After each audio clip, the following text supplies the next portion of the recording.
திருவரை நேரம் பைபிள் அவர் presented by the National Bible College.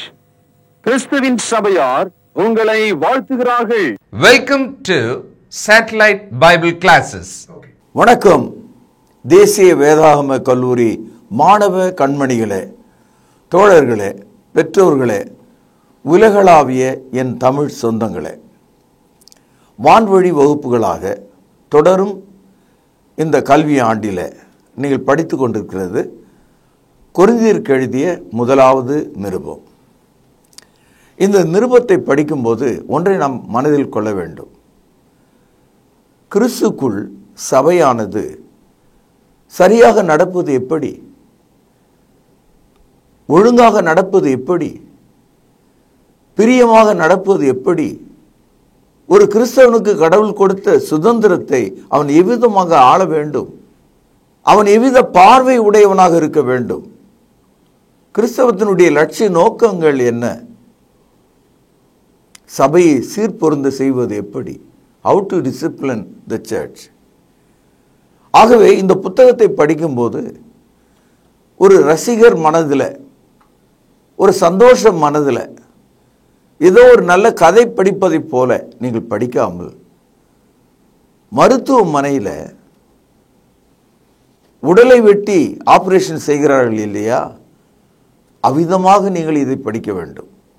You must feel a sense on the operation table how a man being operated. God is operating the Christian, that how he should conduct his life in the church. இதுதான் இந்த புத்தகத்தினுடைய அடிப்படையாக இருக்கிறது. இன்றைக்கு 1 கொரிந்தியர் முதலாவது அதிகாரம் 18 முதல் 31 வசனங்களை நாம் தெரிந்து கொள்ளலாம். நேரமின்மை காரணமாக ஒரு கால் நான் வேகமாய் சென்றால் பொறுத்து கொள்ளுங்கள். நீங்கள் அதை உங்கள் சொந்த மொழியில் அல்லது ஆங்கில மொழியில் படித்து பாருங்கள். அந்த சிலுவை இருக்கிறது, ஒருவனுக்கு ஞானமாக இருக்கிறது, ஒருவனுக்கு பைத்தியமாக இருக்கிறது. அதான் ஆச்சரியம். அங்கே தொங்குகிற தேவனுடைய குமாரன் தேவனுடைய ஞானத்தை உனக்கு வெளிப்படுத்தினால் அது உனக்கு ரட்சிப்பு. அங்கே தொங்குகிற தேவனுடைய குமாரன் உனக்கு அருவருப்பையும் மூடதனத்தையும் வெளிப்படுத்தினால் உனக்கு நஷ்டம். சிலுவை என்பது ஒரு போதனையாக இருக்கிறது. ஏனென்றால் 2000 ஆண்டுகள் ஆயிற்று. இயேசு கிறிஸ்து தொங்கிய சிலுவை அங்கே இல்லை, அது கரைந்து காற்றாய் போய்விட்டது. சிலுவை மரம் நட்ட இடம் கொல்கதா இன்றைக்கும் இருக்கிறது. ஆனால் சிலுவையை ஒரு மரத்துண்டாக நீங்கள் பார்க்காமல், அவருடைய மரணத்தை காண்பதற்கு நீங்கள் எருசலேம் நகரத்துக்கு போகாமல் உங்கள் பைபிளை திறந்து படித்தால் அது போதனையாக உங்களுக்கு விளங்கும். 1 கொரிந்தியர் முதலாவது அதிகாரம் 18வது வசனம் கவனியுங்கள். சிலுவையை பற்றிய உபதேசம், உபதேசம் என்றால் போதனை, டீச்சிங், கெட்டு போகிறவர்களுக்கு பைத்தியமாக இருக்கிறது. நீ கெட்டு போகணும்னு நினைச்சினா சிலுவை உனக்கு பைத்தியமாக தான் தெரியும். ரட்சிக்கப்படுகிற நமக்கோ அது தேவ பலனாக இருக்கிறது. It's a power of God to those who believe. ஆகவே ஒரே சிலுவை 2 பணிகளை செய்கிறது. அது உன்னை பற்றிய விஷயம், நீங்கள் அதை பார்க்கிற விஷயம். அந்த சிலுவையை விசுவாசத்தினாலே பார்த்தால் அது தேவனுடைய பலன். அந்த சிலுவையை அவிசுவாசத்தோடு பார்த்தால் அது உங்களுக்கு நஷ்டம், கெட்டு போகிறவர்களாக நீங்கள் இருப்பீங்க. சகோதரர்களை, இதை விளங்கி கொள்ள வேண்டும். 3வது முறை சொல்கிறேன், இன்னொரு முறை நீங்கள் ஒரு சிலுவையை நட்டு அதை அடையாளமாக ஒரு காட்சி பொருளாக மாற்ற முடியாது. Now the cross is no more a wooden material. It is a teaching. It's God's formula to save you as God's power. தேவனுடைய பலனாக நம்மை ரட்சிக்கக்கூடிய செய்தியாக சிலுவை இருக்கிறது. இந்த இடத்துல சிலுவை சிலுவை என்று நாம் பேசும்போது குறுக்கு நெடுக்காக இருக்கிற மரத்துண்டுகளை பற்றி பேசவில்லை. We are not talking about a wooden cross. we are talking about God's plan that God offered His Son on the cross. தேவனுடைய திட்டத்தில் அவருடைய குமாரன் சிலுவையிலே தொங்குகிறாரே, அதை பற்றி பேசுகிறோம். சில பேர் கழுத்திலே ஒரு சிலுவை அணிவார்கள். அது சிலுவையின் அடையாளம். அது கிறிஸ்தவ உபதேசத்தின் அடையாளம் அல்ல. கிறிஸ்தவ உபதேசத்தின் அடையாளம் போதனையாக இருக்கிறது. அதை நாம் கை கொள்ள வேண்டும். பிரச்சனை என்னன்னா, உலகத்தில் 2 வகையான மக்கள் இருக்காங்க. உங்களை மாதிரி, என்ன மாதிரி. ரொம்ப அறிவாளிங்க, ரொம்ப ரொம்ப பிரமாதமான அறிவுடைய மக்கள். எல்லா மதத்திலுமே மக்கள் ரொம்ப சர்ச் தேடிக்கொண்டே இருக்கிறாங்க. இந்த சிலுவையை பார்க்கும்போது அந்த முதல் நூற்றாண்டு காலத்தில் காலகாலமாக வந்த அந்த பழைய ஏற்பாட்டு தீவிரவாதிகள், அதாவது அந்த யூதர்கள், அவங்களுக்கு அந்த சிலுவை பார்க்கும்போது ஒரு அடையாளமாக தெரியல. அதே போல கிரேக்கர்கள் அந்த சிலுவையை பார்க்கும்போது அடிமுட்டாள்தனமாக தெரியுது, ஞானம் தெரியல. என்ன இது? யாராவது ஒரு புறாவுக்காக தொடையில் இருக்கிற கறியை அரிஞ்சு கொடுப்பானா? நம்ம ஊரில் அந்த மாதிரி கதை இருக்குல்ல, சிபி சக்கரவர்த்தி கதை. ஒரு புறாவுக்காக தன்னுடைய தொடையை அறிந்து கழுகு கொடுத்தான் என்ற ஒரு கதை உண்டு. இங்கே அது ஒரு கட்டுக்கதை, ஒரு அன்பின் விளக்கத்திற்காக சொல்லப்பட்டது. அதை விடுவோம். ஆனால் இங்கே தேவன் தன்னுடைய சொந்த குமாரனை சிலுவையில் கொன்றார் என்ற அந்த செய்தி சில மக்களுக்கு பைத்தியமாக தெரியுது. பாருங்கள், 1 கொரிந்தியர் 1 அதிகாரம் 22வது வசனம். 2 வகையான மக்களை இங்கே பார்க்கிறோம். Juice and the Greeks. யூதர்கள், கிரேக்கர்கள். இந்த யூதர்கள் எப்போதும் அடையாளத்தை தேடுகிறார்களாம். The Jews always seek sign. அடையாளம்னா என்னது? பழைய ஏற்பாட்டில் இஸ்ரவேலர்களுக்காக செங்கடல் 2 திறந்தது. அது எவ்வளோ பெரிய அடையாளம். அந்த மாதிரி அடையாளம் எங்கன்னு கேட்குறாங்க. மந்தை மேய்ப்பர்கள் இரவிலே மந்தையை காத்து கொண்டிருக்காங்க. நடு இரவிலே தேவ தூதர்கள் தோன்றி உன்னதத்தில் இருக்கிற தேவனுக்கு மகிமை, பூமியிலே சமாதானம், மனுஷன் மேலே பிரியம் அப்படின்னு சொன்னாங்க. Glory to God, peace on earth, goodwill on men என்று சொன்னார்கள். அதை ஆச்சரியமாக பார்த்த அந்த மந்தை மேய்ப்பர்களுக்கு, இந்த பார், நீங்கள் உடனே பெத்லெகேம் போங்க, அங்கே ஒரு தொழுவத்தில் கந்தை துணியில சுற்றிய ஒரு குழந்தைய மரியாளின் மடியில் பார்ப்பீங்கன்னு சொன்னாங்க. இதான் உங்களுக்கு அடையாளம்னு சொன்னாங்க. அவர்கள் அதே மாதிரி போய் பார்த்தாங்க. அடையாளம்னா என்னது? அடையாளம்னா நீங்கள் போய் பார்க்குற மாதிரி இருந்தால் அது பேர் அடையாளம். அதை தான் இந்த யூதர்கள் கேட்குறாங்க. மத்தேயு 21 அதிகாரம் 2வது வசனம். இயேசு கிறிஸ்து தம்முடைய சீஷர்கள் 2 பேரை பார்த்து, நீங்கள் எதிரில் இருக்கிற கிராமத்துக்கு போங்க, அங்கே ஒரு வீட்டாண்ட ஒரு கழுதையும் அது பக்கத்தில் ஒரு குட்டியும் கட்டி இருக்க காண்பீர்கள். அதை அவிழுங்கள். அதை அவிழ்க்கும் போது யாராவது வந்து கேட்டால் இது ஆண்டவருக்கு தேவைன்னு சொல்லுங்கள், உடனே அவன் அனுப்பி விடுவான்னு சொன்னார். அதே மாதிரி அவர்கள் போய் பார்த்தா அங்கே ஒரு கழுதையும் கழுதை குட்டி இருந்தது. அது ஒரு தீர்க்க தரிசனத்தினுடைய நிறைவேறுதல். அதான் அடையாளம். யாருக்கு? அந்த 2 பேருக்கு அடையாளம். அது அந்த கழுதையை கொண்டு வந்த பிறகு தான் அதன் மேலே இயேசு உட்கார்ந்து உன்னதத்தில் இருக்கிற தேவனுக்கு மகிமை ஓசன்னா என்று சொல்லி அவர் எருசலேம் நகரத்துக்குள்ளே சென்றார் என்று நாம் படிக்கிறோம். அடையாளம்னா என்னது? அடையாளம்னா it's a mark, a distinguished mark. Israel ஜனங்கள் விடுதலையின் இரவாகிய பஸ்கா இரவன்று அவருடைய வீட்டினுடைய கதவுகளிலே ஆட்டுக்குட்டியின் இரத்தத்தை பூசினார்கள். It's a mark, it's a sign, ஒரு அடையாளம். இயேசு கிறிஸ்து தேவனுடைய குமாரன் என்பதற்கு எது அடையாளம்? அவர் ஏரோது ராஜாவோட பிலாத்தை விட மகா பெரிய வல்லவராக சிங்காசனத்தில் உட்கார்ந்திருக்கிறவராக கையை அப்படி தூக்கினா இந்த பக்கம் ஒரு 10,000 பேர் விழுவான், இந்த கையை அப்படி தூக்கினா இன்னொரு 10,000 பேர் கீழே விழுவான். அந்த மாதிரி சக்தி பொருந்திய ஒருவராக வருவார் என்று அந்த யூதர்கள் நினைச்சிட்டு இருந்தாங்க. ஆனால் அவர் பிறந்ததோ கந்தை துணியிலே சுற்றப்பட்டவராக.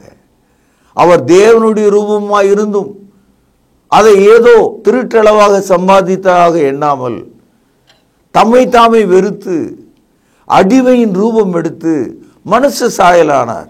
இதை அவர்களால் புரிந்து கொள்ள முடியல. They cannot understand that Son of God came in such humblest form. They expected him, he will be an emperor, a ruler of the world. உலகத்தினுடைய மாபெரும் சக்கரவர்த்தியாக அவர் பிறப்பார்னு நினைச்சிட்டாங்க. அந்த அடையாளம் அங்கே மிஸ் ஆச்சு. அதனால் யூதர்கள் இயேசுவை பார்த்து அடையாளத்தை தேடுகிறார்களாம். இந்த கிரேக்கர்கள் இருக்காங்களே, அவங்க எப்பவுமே ஞானத்தை தேடுறாங்களாம். என்னையா ஞானம் இது? கடவுள் போய் மனுஷனை ரட்சிக்கிறார்னு சொன்னால் ஏற்றுக்கிறோம், அதுக்காக ஏன் அவருடைய மகனை அவர் சிலுவையில் கொடுக்கணும்? வேற வழி இல்லையா? 2 தூதர்களை அனுப்பக்கூடாதா? ஒரு நட்சத்திரத்தை கீழே தள்ளக்கூடாதா? நோவா காலத்து வெள்ளம் போல வரக்கூடாதா? சோதம் காலத்து அக்னி போல மனுஷன் மேலே விழக்கூடாதா? Why God has chosen such a hardship to give his own son? நீங்கள் நான் செய்வோமா? ஒரு கடனை கட்டணும்னா பணமாக கட்டுவோம், இருக்கிற வீட்டை விற்று கொடுத்துட்டு போயிடுவோம், இருக்கிற குழந்தைய சாவடிப்புமா? மூத்த பிள்ளையை கொடுப்போமா?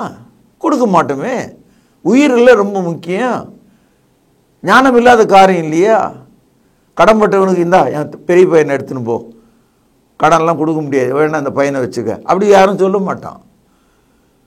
என் அன்பு சகோதரர்களே, யூதர்கள் இயேசுவினிடத்தில் அடையாளத்தை தேடினார்கள், கிரேக்கர்கள் இயேசுவினிடத்தில் ஞானத்தை தேடினார்கள். 2 பேருக்கும் பதில் 0, 2 பேருக்கும் பதில் ஒன்றுமே இல்லை. கடவுள் சிரிக்கிறார். ஏன்னா அந்த பாருங்க, நீங்கள் கடவுள்கிட்ட அடையாளத்தை தேடுறதையோ ஞானத்தை தேடுறதையோ வச்சுக்கிட்டீங்கன்னா உங்களுக்கு பதில் இல்லை. சிலுவையை பாருங்கள். அவரை சவுக்கால் அடித்தவன் பக்கத்திலே நிற்கிறான், அவருடைய தலையில முள்முடியை வைத்தவன் பக்கத்திலே நிற்கிறான், அவருடைய தாடி மயிரை பிடுங்கினவன் பக்கத்திலே நிற்கிறான், அவருடைய விழாவை குத்தினவன் பக்கத்திலே நிற்கிறான், அவர் முகத்திலே காரி உமிழ்ந்தவன் பக்கத்திலே நிற்கிறான், அவரை தூஷித்துக் கொண்டிருக்கிறவன் பக்கத்திலே நிற்கிறார்கள். அனைவரும் கொடூரமான அந்த மரணத்தை நிறைவேற்றி கொண்டிருக்கும் போது வானத்திலிருந்து சடிதியாக ஒரு மின்னல் தோன்றியதைப் போல இயேசுவின் வாயிலிருந்து ஒரு வார்த்தை வருகிறது. என்ன சொன்னார் தெரியுங்களா? என்ன சொன்னார்? பிதாவே, இவர்களை மன்னியும், இவர்கள் செய்கிறது இன்னதென்று அறியாதிருக்கிறார்கள் என்று சொன்னார். After all he said, Father, forgive them, they do not know what they do. This is what all about the message of the cross. சிலுவையினுடைய போதனை செய்தி என்பது நம்முடைய கண்களை பிடுங்கும் கொலைக்கார செய்தி அல்ல, நம்முடைய உயிரை எடுத்துவிடும் கொடுமை செயல் அல்ல, நம்முடைய பாவங்களை மன்னிக்கும் செய்தி, நம்முடைய கைகளில் வடியும் இரத்தத்தை கழுவும் செய்தி, நம்முடைய கால்களில் வடியும் இரத்தத்தை கழுவும் செய்தி, நம்முடைய தொண்டையில் இருக்கும் விஷத்தை கழுவும் செய்தி. ஒருவனும் நீதிமான் இல்லை. ரோமர் 3:10. எல்லா மனுஷனும் பாவம் செய்து தேவ மகிமை இழந்து விட்டார்கள். ரோமர் 3:23. பாவத்தின் சம்பளம் மரணம். ரோமர் 6:23. இவர்களுக்கு மன்னி ஆண்டவரே. சிலுவை is a message of forgiveness.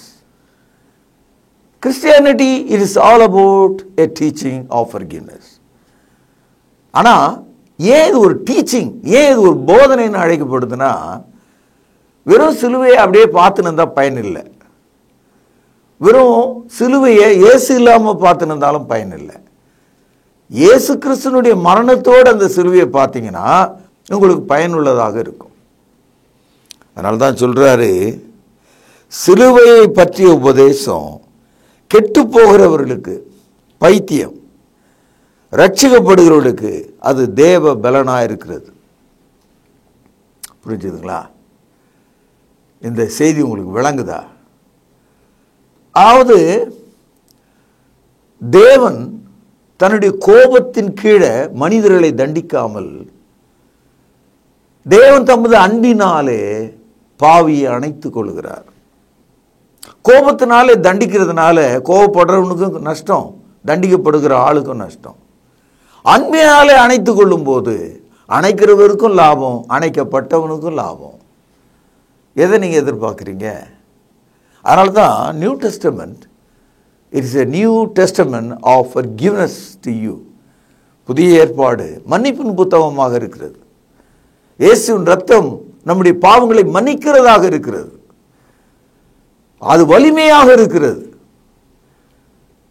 யூதர்கள் அடையாளத்தை தேடுகிறார்கள். எவ்வளோ பெரிய அடையாளம் உங்களுக்கு வேணும்? இயேசு சிலுவையில் அரைஞ்சாங்கல்ல, அவரை அரைஞ்சப்போ அவர் அங்கே இறந்துட்டார்ல.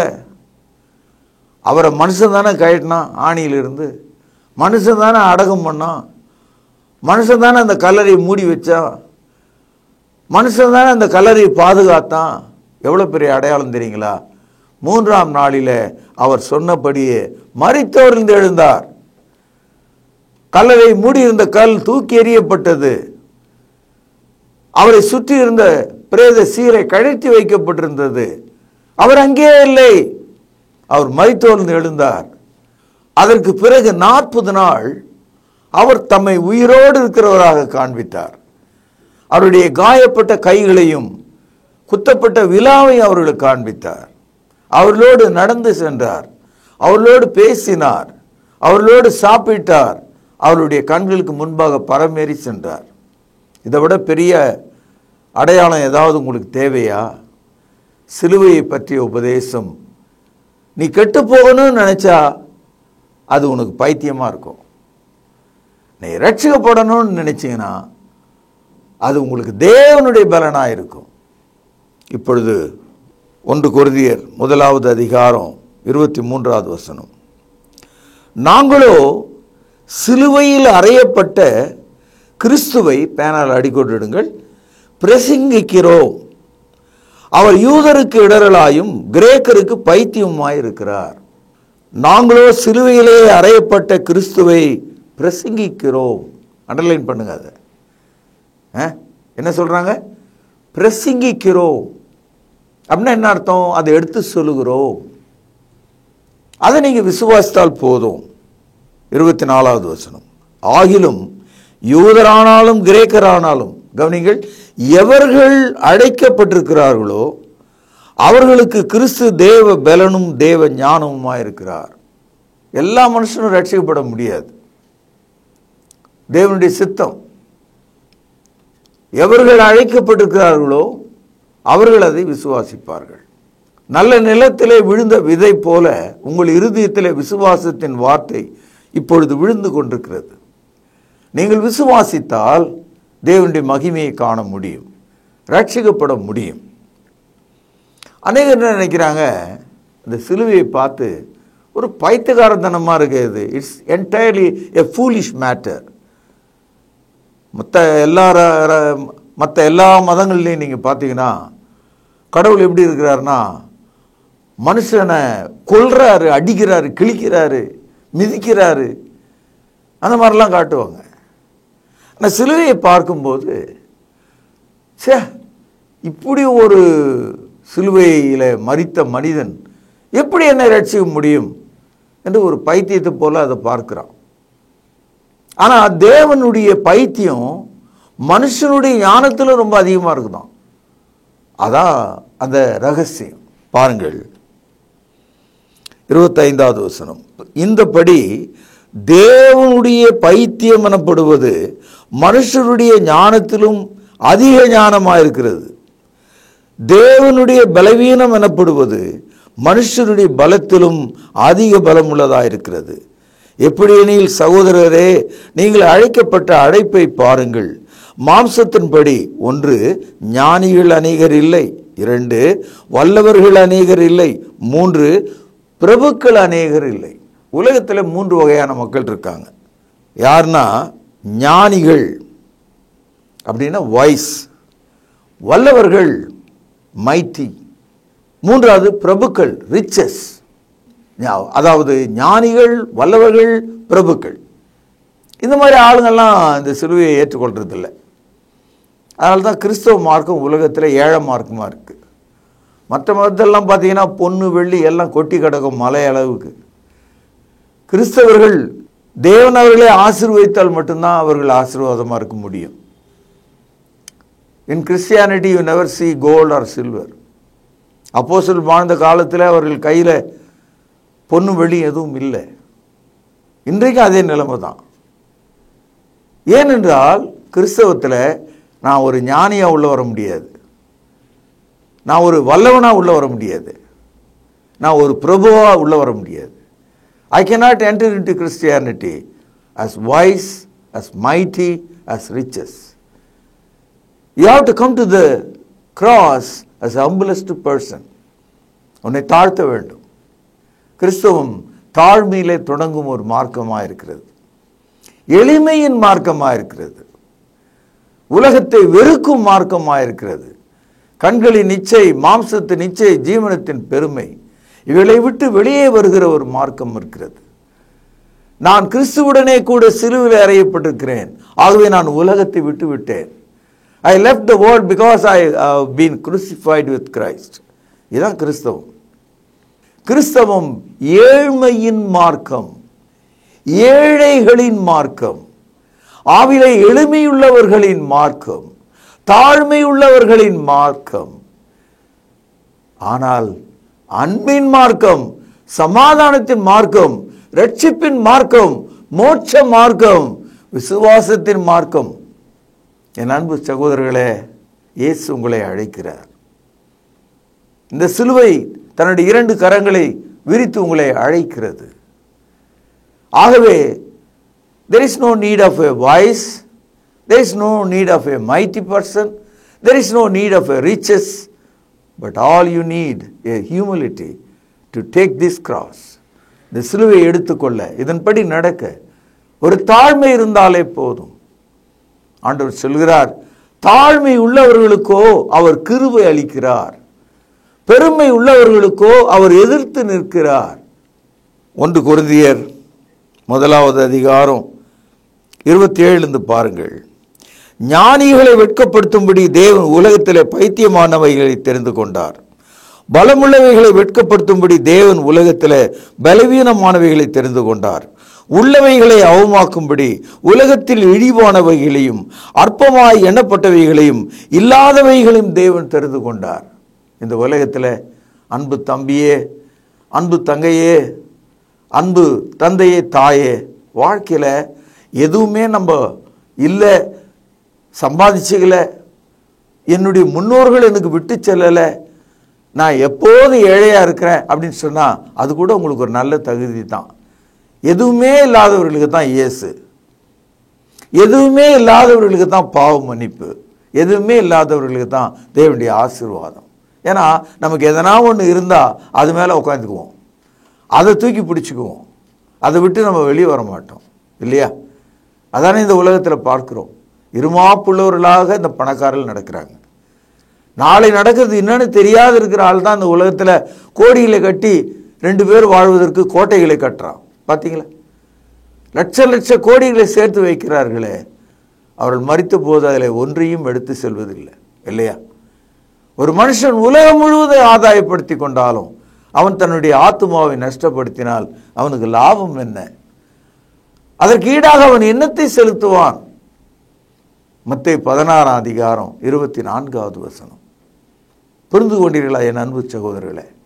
இப்போ இந்த 1வது அதிகாரத்தை எப்படி கன்க்ளூட் பண்றாருன்னு பாருங்க, எப்படி அதை முடித்து வைக்கிறார்னு பாருங்க.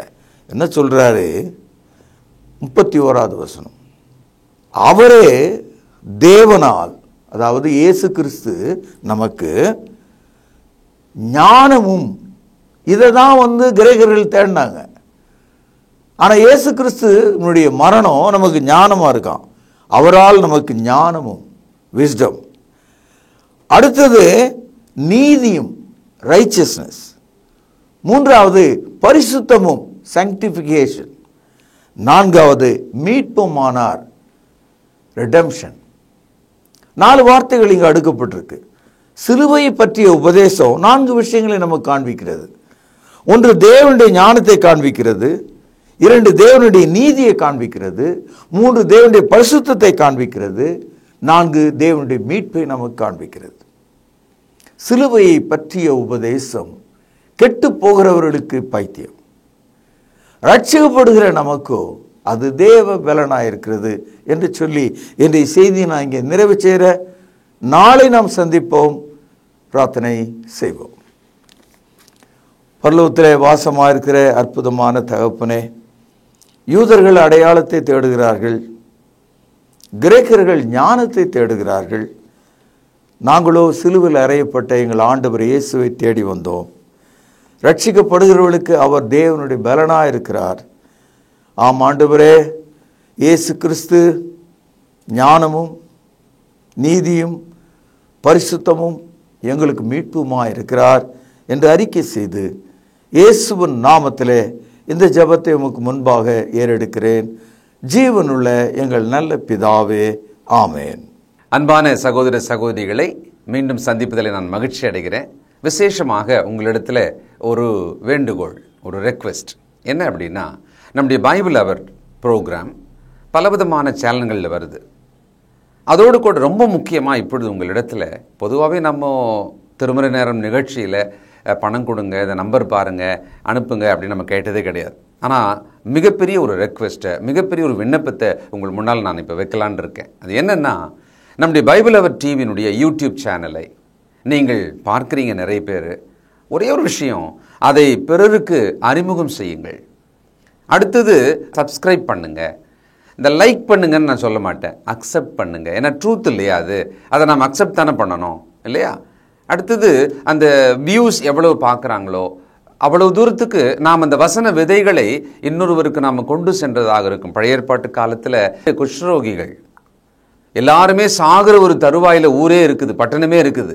இவங்க அந்த கோட்டையினுடைய எல்லைக்கு வந்த உடனே பகைஞரெல்லாம் ஓடி போயிட்டு உணவுப் பொருள்லாம் கிடக்கிறத பார்த்த உடனே, ஆஹா, இந்த நற்செய்தியை நாம் சொல்லாமல் போனால் நமக்கு ஐயோ என்று சொல்லி அவங்க நல்ல செய்தியை கொண்டு போய் ஊரில் சொன்னாங்க. அதுபோல இந்த சுவிசேஷம், இந்த சத்தியம், இந்த கிறிஸ்தவ விழிப்புணர்வு ஒருவர் பேச அதை மற்றவர்களுக்கு அறிமுகம் செய்கிற ஒரு வேலையை, ஒரு அந்திரியாவினுடைய வேலையை அவர் தானே பண்ணார். இயேசுவை கண்டேன், வந்து பாருங்க அப்படின்னார். அதை நீங்கள் செய்யும்படி உங்களை அன்போடு கூட கேட்டுக்கொள்கிறேன். சப்ஸ்கிரைப் பண்ணுங்கள், மற்றவர்களுக்கு ஷேர் பண்ணுங்கள், இந்த ட்ரூத்தை அக்செப்ட் பண்ணுங்கள். மற்றவர்கள் இதை அக்செப்ட் பண்ணுறதுக்கு நீங்கள் ஒரு கருவியாக, உதவியாக இருங்க. நிச்சயம் இது நிமித்தமாக இந்த சுவிசேஷ ஊழியத்தினுடைய பலனில் உங்களுக்கு பங்குண்டு இல்லையா? God bless you. தேவன் உங்களை ஆசீர்வதிப்பாராக. நன்றி. தொடர்பு கொள்ள வேண்டிய முகவரி: திருமறை நேரம், 58 சர்ச் தெரு, குமரன் நகர், சென்னை 6082. செல்போன் 9385500882. கர்த்தாவே, தேவர்களில் உமக்குப்பானவர் யார்? வானத்திலும் பூமியிலும் உமக்குப்பானவர் யார்?